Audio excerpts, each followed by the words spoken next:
Hello everyone, we are glad to welcome you on a HardReset.Info YouTube channel, and today I would like to demonstrate that you can start a thread on Discord mobile.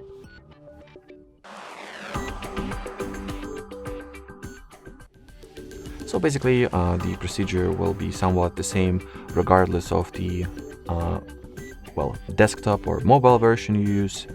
So first of all, enter the text channel, then touch and hold at the message that you would like to start the thread for, and among the options you'll find the create thread. Tap on it,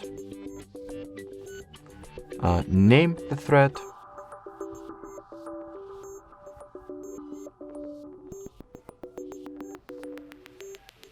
and send a message to this thread. And here you have it. Alrighty, so that will be it for this video. Thanks for watching, and bye bye.